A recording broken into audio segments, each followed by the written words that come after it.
ಹಳ್ಳಿ ಅಂದರೆ ನಮ್ಮ ಮನೆಯಲ್ಲಿ ಬೆಳಗ್ಗೆ ಎದ್ದ ತಕ್ಷಣ ಅಮ್ಮ ಅಪ್ಪಾಜಿ ತಿಂಡಿ ಬಾತು ಆ ಥರದ್ದೆಲ್ಲ ಏನು ತಿನ್ನಲ್ಲ, ಡೈರೆಕ್ಟ್ ಮುದ್ದೆ ಅನ್ನ ಸಾಂಬಾರೇನೆ.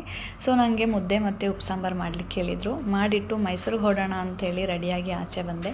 ಅಮ್ಮ ವೀಳ್ಯದೆಲೆ ಮತ್ತು ತುಳಸಿ ಗಿಡ ಅಲೋವೆರಾ ಎಲ್ಲ ಚೆಂದ ಬೆಳೆಸಿಟ್ಟಿದ್ರು. ಅದನ್ನು ನೋಡಿಕೊಂಡು ಬಸ್ ಸ್ಟಾಪಿಗೆ ಬಂದೆ. ನನ್ನ ಕಳಿಸ್ಕೊಡ್ಲಿಕ್ಕೆ ಅಂತ ನಮ್ಮ ಮನೆಯವರೊಬ್ಬರು ಬಂದರು, ಇಂಪಾರ್ಟೆಂಟ್ ಪರ್ಸನ್, ಅಂದರೆ ನಮ್ಮ ಮನೆ ನಾಯಿ ಕರಿಯ.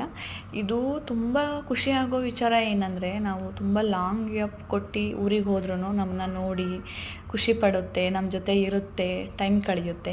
ಅದು ಖುಷಿ ಪಡೋ ವಿಚಾರ. ಹಾಗೆ ಫ್ರೆಂಡ್ಸ್ ಸಿಗ್ತಾ ಅವನ ಜೊತೆನೇ ಬಿಡಿಸ್ಕೊಳ್ಳೋಣ ಅಂಥೇಳಿ ಅವನ ಜೊತೆನೇ ಹೊರಟು ಬಂದೆ. ಸಂಡೇ ಎಲ್ಲ ಬಸ್ಸಸ್ ಎಲ್ಲ ತುಂಬ ರಶ್ ಇರುತ್ತೆ, ಸುಮ್ಮನೆ ಗೋಳೆ ಹಾಕಿ ಅಂಥೇಳಿ ಅವನ ಜೊತೆನೇ ಹೊರಟು ಬಂದೆ. ಮೈಸೂರು ರೀಚ್ ಆದ್ವಿ. ಆರಾಮ ಹೋಗೋಣ ಅಂಥೇಳಿ ಆರಾಮ ಬಂದ್ವಿ. ಕೆಫೆನಲ್ಲಿ ಕಾಫಿ ಕುಡಿದು ಮತ್ತೆ ಮನೆಗೆ ಬಂದೆ. ಫ್ರೆಶ್ ಅಪ್ ಆದೆ. ಚಿಕ್ಕಮ್ಮ ಜ್ಯೂಸ್ ಮಾಡಿಕೊಡು ಅಂತ ಹೇಳಿದ್ಲು. ನನಗೂ ಅಡುಗೆ ಮಾಡೋಕ್ಕೆ ಅಷ್ಟು ಮೂಡಿರಲಿಲ್ಲ, ಟಯರ್ಡ್ ಆಗಿತ್ತು. ಸರಿ ನಾನು ಜ್ಯೂಸೇ ಕುಡಿದು ಮಲ್ಕೊಬಿಡೋಣ ಅಂಥೇಳಿ ಜ್ಯೂಸ್ ಮಾಡಿದೆ. ನಂಗೆ ಮಾಡೋಕ್ಕೆ ಬರಲ್ಲ, ಅವಳ ಹತ್ರ ಕೇಳಿಕೊಂಡೇ ಮಾಡಿದೆ, ನನಗೆ ಗೊತ್ತಿಲ್ಲ ಅಂಥೇಳಿ ಹೇಳಿಕೊಟ್ಲು. ಮತ್ತು ಜ್ಯೂಸ್ ಕುಡಿದು ಹಾಗೆ ಟಿ ವಿ ನೋಡಿ ಟೈಮ್ ಪಾಸ್ ಮಾಡಿ ನನ್ನ ರೂಮಲ್ಲಿ ಮಲ್ಕೊಳ್ಳೋಣ ಅಂತ ಹೋಗ್ತಾಯಿದ್ದೀನಿ. ಇದು ಇವತ್ತಿನ ವಿಡಿಯೋ.